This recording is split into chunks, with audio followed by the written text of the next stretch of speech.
So the next step in this funnel is, remember, we just talked about getting customers, and let's talk about keeping customers. This is what I call the "you should be so lucky to have this problem" part of the funnel. And that's how you grow the customers you have.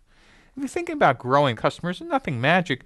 You've now sold these customers way back here under purchase, and you've kept them around with loyalty programs and product updates.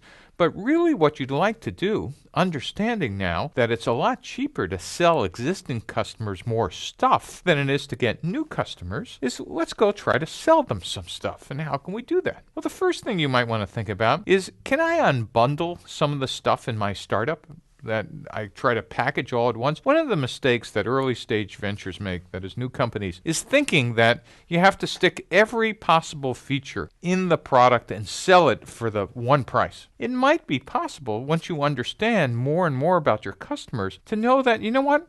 Most people just kind of want the base product. Or you might have a freemium strategy, which just says, I'll give them the base product for free, but really understanding that what they're going to want, some percentage, is these other things. Unbundling is just a fancy word for saying, can I somehow decompose the product into separate pieces, giving some for free, or if you're lucky, charging for every one of them. I used to do this all the time to actually increase the average selling price by unbundling the product. The next thing to think about is, can I upsell the product? A retailer in the United States called Sears had a line of tools that they sold to people who made things, and their product line always had 3 types of products: good, better, and best. And what they would try to get you to do is get you into the store looking at the price of the good product, but then when you got there you said, well, I deserve better, and then someday I could aspire to the best.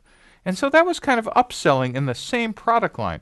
And in fact, in the United States, from the 1920s to the 1960s, the master of upselling was General Motors, when they had separate brands, each at a fixed price point. You started buying a car with a Chevrolet, then you moved up to a Buick, then a Pontiac, then a Oldsmobile, then eventually you could aspire to a Cadillac. And these were all kind of upselling based on aspirations. And the quality and features of the products increased as well. You might want to think about creating an upsell strategy. Cross-sell, well, that's also kind of simple. Gee, if you're buying one product, are there any accessories or companion products that you ought to just figure out to make sure that your customers are aware of? Or on the pricing page or on a price list, say, gee, when you buy this product, we'll give you a 20% discount off of this other one, which most consumers would realize, ooh, I'd like to have that too. And so thinking about what adjacent products, what products next to the one you're already selling customers can buy, is a cross-selling strategy. Finally, the last piece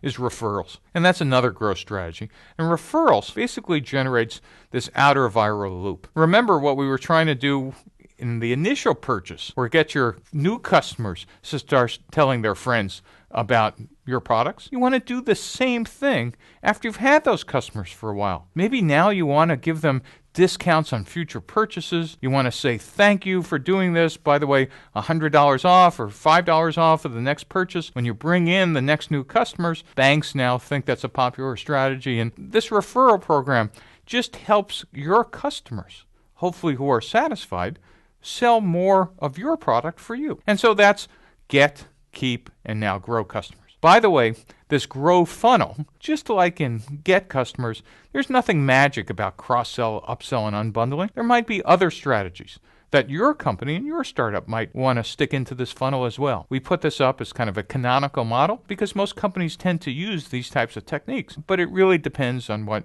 your industry and product line is.